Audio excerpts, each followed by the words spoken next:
All right, let's get a deeper perspective now into the budget. I'm now being joined on the program from Victoria Island in Lagos by Johnson Chukwu, who is the Managing Director of Cowrie Asset Management Limited, an investment bank based in Lagos. Mr. Chukwu, thank you very much for joining us on the program. A budget of 9.120 trillion naira. Of course, about close to 10% raised now by the National Assembly. What do you make of the budget? Well, I think the budget for me is most appropriate given the revenue projections. I think the revenue projection, what is more important in assessing a Nigerian budget is if the revenue projection is realistic. If you look at the revenue projections, I think it's quite realistic. One, in terms of volume of oil production, we are doing about, if you add the condensate, condensate to the volume of crude that we're producing about 2.25, 2.3 billion barrels per day. Because we're currently producing about 1.8 million barrels of crude and about 450,000 barrels of condensate. So we, in terms of the budget target of 2.3 million barrels per day, we're meeting that. Then on the, in arriving at the revenue projections, you also have to look at the benchmark crude price, which is what the National Assembly adjusted in amending the budget. Previously, the budget benchmark that the federal government submitted to the National Assembly was a $45 per barrel benchmark. But interestingly, that was done at a time when crude price was trading at about $50 per barrel. Currently, crude today touched $80 per barrel. And a benchmark of $50.5 per barrel, I think, is realistic. Even if you discount the fact that crude has moved up about $10 to $15 in the past 2 weeks because of the U.S. Decision to withdraw from the Iranian nuclear deal and the movement of U.S. embassy from Tel Aviv to Jerusalem, the tension created by those two factors, you will still come up with a crude price of about $65, $70 per barrel. So at $50.5 per barrel crude projection, which is now the anchor of the adjusted budget, I do not think that is quite too optimistic. So I believe the revenue projection is achievable. And once you achieve revenue projection, all the other things fall into place. Now, let's stay on the oil benchmark now, because, I mean, it's very key. The National Assembly increased the budget by over 500 billion naira, and of course, we can understand why it did that, and it's come true. The National Assembly has said it did it in consultation with the executive. Now, and when you consider the fact that the budget benchmark, I mean, the oil benchmark now was increased from 45, as you have said, to 51. That's a difference of about $6. That's quite massive. So we can understand why this increase was done. But looking at this whole issue of the benchmark now, you look at the price of oil in the international oil market. Medium to long term, you think the price will continue to remain stable at the price it is currently trading at close to $80 per barrel? $80 might be quite high. You may not be able to sustain the $80 per barrel crude in the immediate future, in the near and immediate future. But I believe that a $50.5 per barrel is rather conservative, or let's say it's moderate, it's reasonable. Like I said earlier, if you look at all the projections by other analysts, nobody is projecting that crude price will be below $50 in the current year, even next year. If you adjust for the spike we saw in crude price as a result of those two factors I mentioned, the tension in the Middle East as a result of the U.S. decision to pull out of the Iranian nuclear deal, and the additional tension that was created by the movement of the U.S. embassy from Tel Aviv to Jerusalem, you will still have a crude price above $60. So for me, I think a 50.5 or $51 per barrel crude projection is reasonable. I do not see, unless there is a major dislocation in the economy, or any of the, if you look at who are the major consumers of crude, the U.S. economy is growing at a very reasonable rate. U.S. economy is growing close to 2%. The European economy is projected to grow about 2.5% this year and 2.2% next year. Those are the major demand sources. Then you look at China. China is still growing above 5% per annum. And then you have growth, other growth zones like India. Brazil has recovered reasonably. So although Brazil produces its own crude. But if you look at the demand and the global economy, the global economic outlook, it is quite positive, it's quite strong. And once the global economic outlook is strong and there is no major new supply of crude coming to the market, US is doing about 9 million barrels per day. I do not imagine that US will suddenly go beyond, materially beyond that. The countries, major exporters, major producers are Russia, which is the largest crude producer in the world, followed by the US and then Saudi Arabia. Aside from Saudi Arabia, the rest have almost, and Russia, the rest have almost passed to their limit, apart from the fact that the OPEC member countries decided to put a cap on production. But given the benefit of that cap on production, which will last to the end of 2018, I do not imagine what would suddenly lead to a crash in crude price below $50 per barrel. So, in terms of reasonableness, we could say $50 per barrel or $51 per barrel is realistic. And that is what matters. I think there's even a headroom for the country to put aside some money in, for me, I would actually suggest the sovereign wealth fund instead of the excess crude account. But you also have the excess crude account anyway. I think we should, as a country, discontinue with the excess crude account. We already have a legal framework for managing the excess income we earn from crude, which is the sovereign wealth fund. But unfortunately, two of them are running parallel.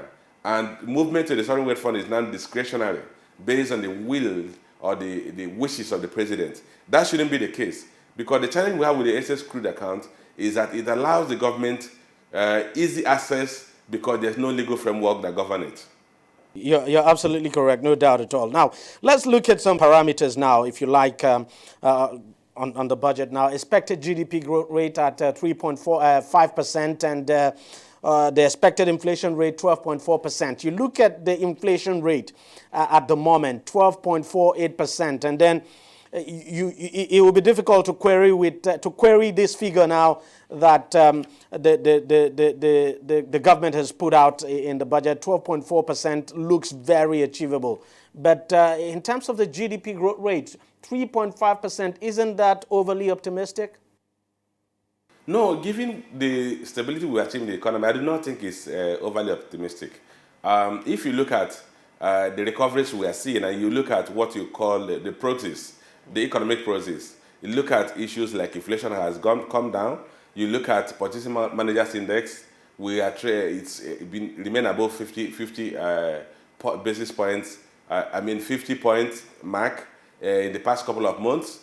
You look at hotel occupancy rate, you see a lot of investors are coming back to the country. We look at foreign reserve. If you look at some of these progress, one would actually believe that the economy is recovering. I'm expecting that by next week, the National Bureau of Statistics will come up with a first quarter GDP report. But I imagine that all things being equal, that the economy should be able to achieve, if not 3.5%, but something close to that. But if the economy is stimulated with the budget releases and we see growth in the construction industry, it is not out of place for the economy to achieve a 3.5% GDP growth rate. Like you rightly pointed out, the inflation rate target has almost been achieved. February inflation came at a print of 12.48. The budget target is 12.4. And I believe if the current trend is sustained, at least before the last quarter of this year, we should see inflation that will just be marginally above lower double digits. Now, one big problem with this budget, as with previous budgets as well, is what we are going to spend, what we're going to spend in servicing our debt. For debt service alone, almost a quarter of the budget, 2.2 trillion naira. That's almost a quarter of the entire budget. That's quite massive. You break that down, domestic debt is 1.75 trillion and the foreign debt is 254.07 billion. So are you not worried by these figures? I mean, that, you know, you would be spending so much in debt servicing. Well, you know, the unfortunate thing about debt service is these are obligations that are derived from the structure of your balance sheet. We've seen the country ratchet up debt borrowing in the past couple of years, the past 2-3 years. That's the cost of that increase in borrowing. But the good thing is that currently the cost of borrowing is coming down and coming down very fast. The government has a duty to reprice or to refinance some of its maturing obligations at lower rates. So I even believe that there will be some savings, there will be some positive variance in terms of the actual cost of servicing the debt compared to the budgeted figure. If you also look at the 2.2 trillion that were budgeted, about almost 400 billion of that will go into sinking fund. The earlier budget had made provision for about 200 million going to sinking fund from the 2.01 trillion that was budgeted sent to the National Assembly. The National Assembly has increased that figure by about 199 billion, of which 190 billion will be going to sinking fund. So you have about 390 billion of the 2.203 trillion that will now go to sinking fund for retirement of maturing debt obligation of the federal government. So key thing is that we are highly indebted in terms of revenue, our revenue profile. And that's always, some of us have always driven the argument that we shouldn't be looking at our GDP in determining our debt capacity or our borrowing capacity. We should be looking at our revenue profile. But like I said, today we should be looking at a decline in the cost of servicing debt because the cost of borrowing at the federal government, at least at the local currency level, is going to go down or has gone down. And as a proof of that, if you look at the last Treasury bills auction, the 364-day bills came at a discount rate of 10.7%. By this time last year, the government was borrowing at 18.6%, and that's a material decline. So we should expect a moderation in the cost of borrowing, while we also advise government to reduce its borrowing now that it has a stronger revenue profile. I mean, you actually talked about something important, the debt to revenue ratio. You look at what we're spending on debt servicing, and you look at the revenue, the projected revenue, not so very positive, not so very pleasant, you would say. Yes, and that's why I said that the government should stop benchmarking our borrowing capacity with our GDP, because we have a very, very low tax revenue. So most of the revenue we have are not linked to the GDP. And if you look at our total revenue, the government total revenue, including, all federally collected revenue is going to be coming at less than 12 trillion naira when you are talking of a GDP of about $500 billion. So in effect, the revenue to GDP of the country is in the neighborhood of 6%. And that is not a good measure when you want to determine your borrowing profile and you are benchmarking it to your GDP. We should always make sure that our borrowing is benchmarked to our revenue. And that way, the government can easily determine a more prudent capacity to borrow. All right, I just want you to take a listen to the Minister of Finance. I mean, this issue of debts now, debt servicing came up recently, and she did address it. Just take a listen to her, and when she's done, I want to get your own take. We are running a deficit budget. One, we had to run a deficit budget when we were in recession in order to pump money into the economy. But you're seeing the size of that deficit come down now. So at 21% or 20% of GDP, no, Nigeria is not among the countries that IMF is worried about. If you check what IMF said, they said they're worried about sub-Saharan Africa. Some countries are having debt to GDP of 60, 70%. Where we do have a challenge is debt service to revenue. That is because the interest cost is quite high, and that's a function of two things. One is the fact that most of the debt was short-term. So you're paying interest and compounding it. And what have we been doing to address that? We've been taking the curve out, refinancing treasury bills and issuing bonds, refinancing treasury bills in the domestic market and replacing them with long-term debt in the international market, and that's reducing our cost of borrowing. So this time last year, Nigerian government was borrowing an average borrowing cost of about 18%. It's now 13%. So we're working very, very hard on the debt service cost. Then, of course, the other leg of the equation is revenue. Debt service is a percentage to revenue. So you reduce your debt service, then you increase your revenue. And that leads us to the work that we're doing around tax, around VADES, and all the stuff that we're talking about today. All right, Mr. Chukwu, you had the Minister of Finance there. I mean, obviously saying some of the things that you have already said, obviously saying that it's that where the country has a problem is the debt to revenue ratio, but then, highlighting some of the things, if you like, some of the things now that the government is putting in place to address. Yes, interestingly, we are on the same page on a number of issues she just mentioned in that broadcast. But the basic thing is, the challenge we had last year was actually that a lot of the borrowing that the current government did did not go into capital expenditure. Most of them went into servicing of the government recurrent expenditure, which is why we are not getting the full benefit of the borrowing. The current year, I mean, if you look at the 2018 budget projections, that government has obviously reversed that. Because if you look at the budget deficit that was approved by the National Assembly, you have a 1.954 trillion budget deficit, whereas the capital expenditure budget is now 2.8 trillion, which means part of the capital expenditure will be funded from the government revenue. Unlike what we had in 2017, if you look at the 2017 budget, the entire borrowing of 2.3 trillion that was budgeted, in fact, the entire borrowing was 2.3 trillion, while the budget deficit was about 2.24 trillion. In effect, virtually all the borrowing was going to go to service debt. All the capital expenditure budget for 2017 were going into, we're going to be funded from borrowing. But that's not the case this year. So, good thing is that the reserve has improved, the government revenue has improved, and government budget looks more reasonable and more prudent, given that today our borrowing is no longer going to be as high as our capital expenditure. So you're going to see a situation where part of the capital expenditure will now be funded from the government revenue, which is what it should be. In terms of structure of the budget, we've seen an improvement in 2018 budget, obviously because government revenue has improved.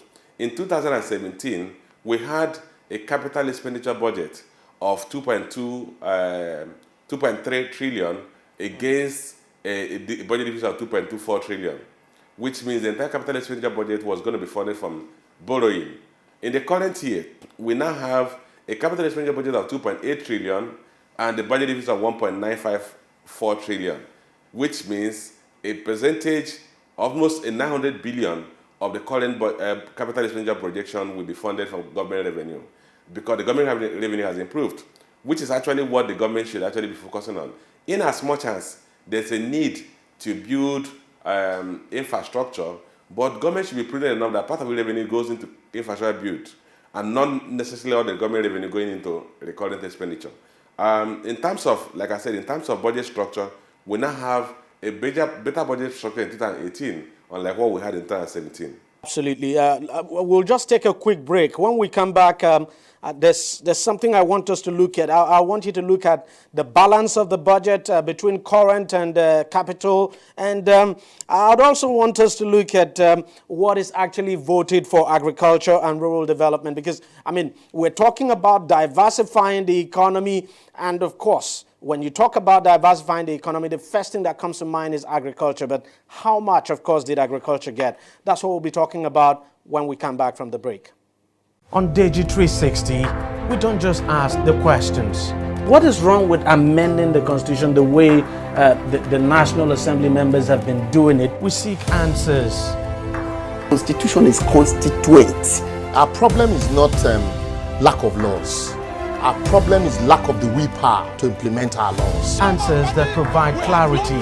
While we negotiate, we should try to make it a point that the girls must be complete. The clarity you need to make informed judgment so that you can make the right decision and take action.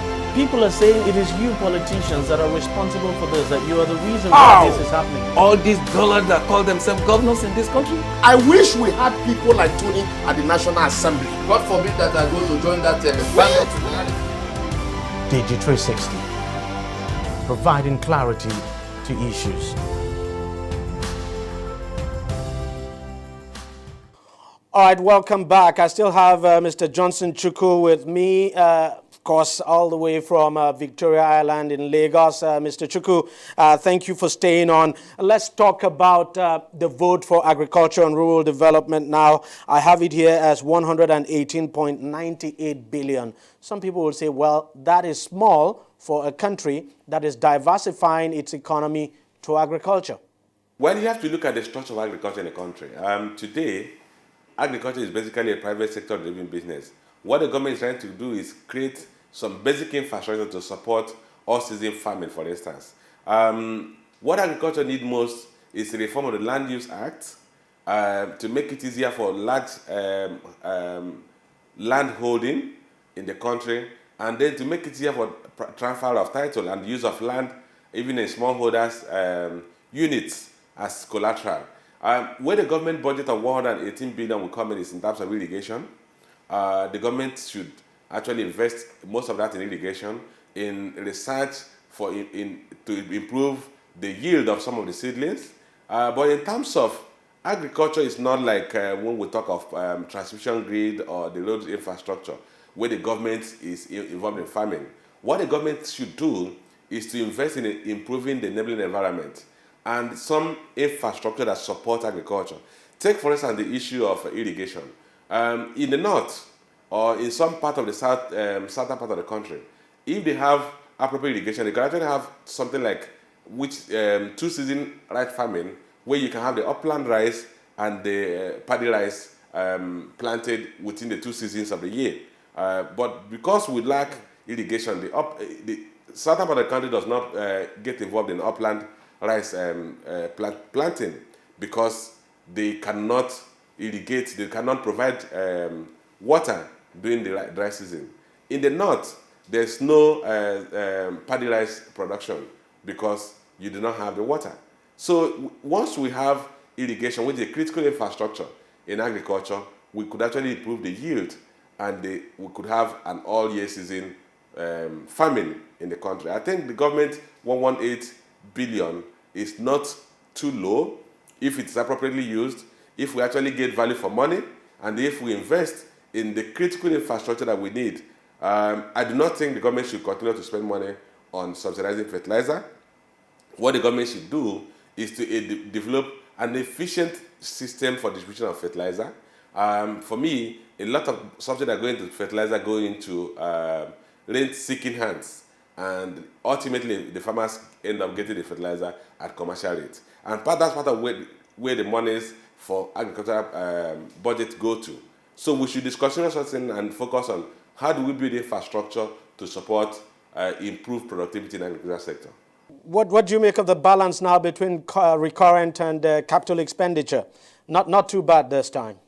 Well, we're not dealing with a capital expenditure budget share of in the neighborhood of 32-33%. Original budget submission was about 30%. Now we're dealing with with the increase, we now have about 32-33%, which is an improvement over what we've had in the previous years. And I also believe that as government revenue improves, the government should make sure it keeps a tab on recurrent expenditure, while whatever additional revenue that comes into the government purse should be channeled to capital expenditure budget. Ultimately, Lagos has set a good example where the capital expenditure budget is higher than the recurrent expenditure budget. And I think that's what the federal government should take a leaf from that and drive further increase in revenue being channeled to capital expenditure. But with the what we have today, one could actually say that's a material improvement over what we used to have in the previous years.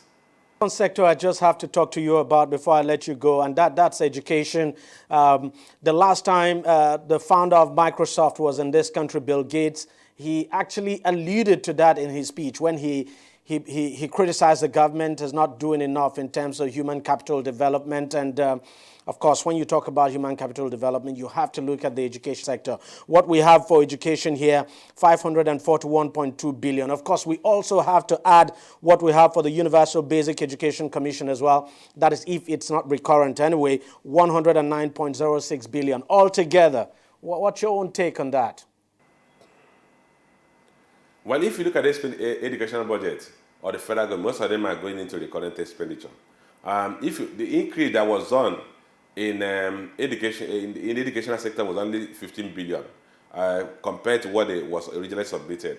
Of that 15 billion, 12 billion was going to go into 1 billion each to the 12 federal universities that was established under the Jonathan government. And I understand that's supposed to go to for critical infrastructure. The rest, 3 billion, will largely go into subsidy, food subsidy to the Unity School students. That is the students of federal government colleges. The basic challenge we have in education are twofold. One is that we have lack the right infrastructure to support modern day education. Then we also look at in terms of the syllabus, the content of our educational system, or what is being taught in the schools. Today, the world has moved from some of the basic things we see in an educational system to what they call STEM, which is science, technology, engineering, and mathematics. And that's the direction, because if you look at today, the world is driven by technology.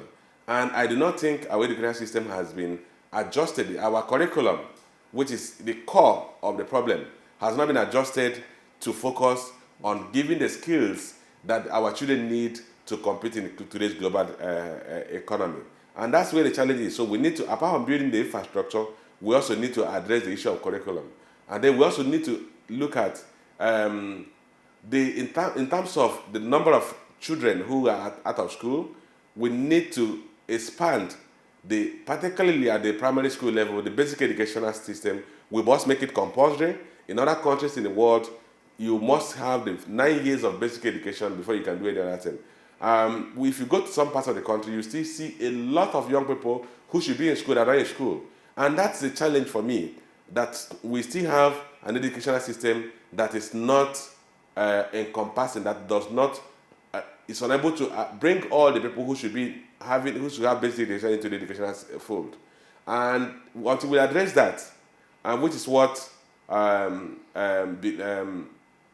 Biget alluded to, in terms of our focus on the quality of education, the inclusiveness of our educational system, if we do not address the issue of quality of education, we will just be wasting Absolutely.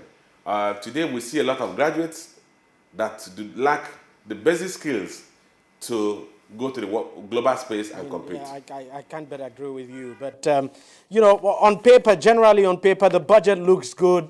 Implementation is a key issue. It's one thing we have always talked about year in, year out. Anytime the budget is passed, you look at the budget performance for last year. Well, even though the final result is not out, you would say not too bad. Not too bad when you consider what, for instance, the Minister of Finance said some time ago when she gave an update now on the capital releases. You would say not too bad. So you would expect a better performance in terms of implementation with this budget. Yes, I think the government, the lending period has almost should be behind them. This is the third year of the government implementing a budget. And most importantly, this year is a penultimate year, an election year. The government has a duty to, at the minimum, implement the capital expenditure budget. If you look at the capital expenditure budget, it's highly skewed in favor of works, housing, and power, and then transport. The Minister of Transport just announced recently that the government has given out the contract for the Ibadan Kaduna standard gauge rail.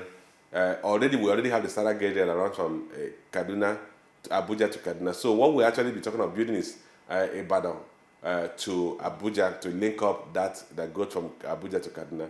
And the government said, the minister said they're going to make releases. They're going to meet up their budget releases. I think the 254 billion or thereabouts that was budget for that ministry should largely go into road infrastructure. The other aspect is the works ministry. The government needs to improve at the speed of implementing of the works projects.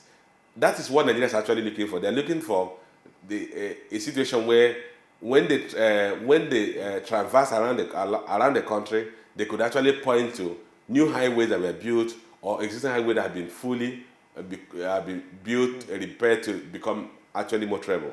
I think the government will not have any excuse. Yeah, the budget is coming at the tick of the rainy season. So in terms of construction in the southern part of the country, that will slow down.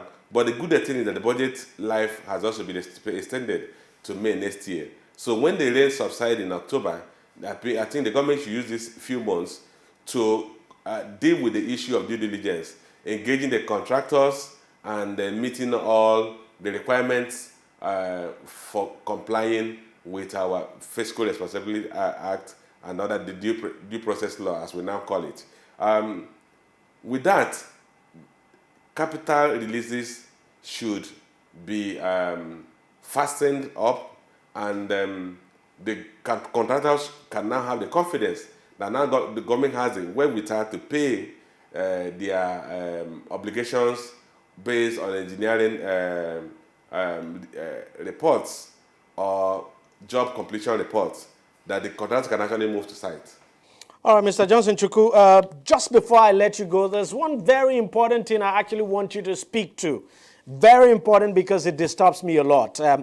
Every year when the federal government releases its budget, the entire country focuses on that budget. Everybody looks up to the budget to deliver the goods. Everybody looks at the budget of the federal government to perform magic. Nobody talks about the budgets of the various states of this country. And the fact is that, look, if the various states of this country, 36 of them altogether, if they could also perform and deliver on their budgets, that is what would make the big difference. I want you to speak to that.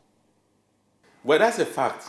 Unfortunately, because we have what I may call minute or miniature states who are not financially viable, people have taken away the attention from those states and focused on the economic unit that is viable, which is the federal government. If you look at some of the sustainability reports on states, you realize that a lot of states are not financially sustainable. They live cap in hand from handouts coming from federation allocation.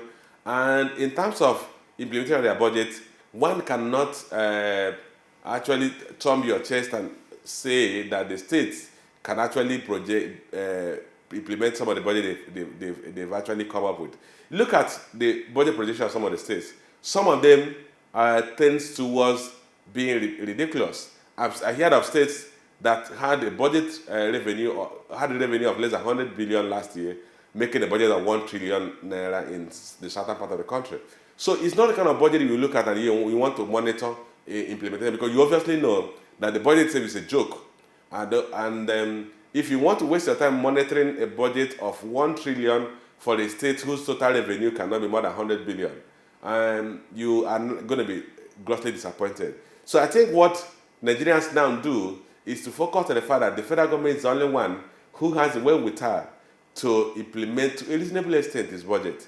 A number of the states' budgets are not implementable, and some of the state governments, because their state assembly is now an integral part of the executive, there is no monitoring of the budget. In fact, what you see is that the projects that are executed in the states have no relationship with the budget in those states. The governors actually implement budget at their whims and caprices.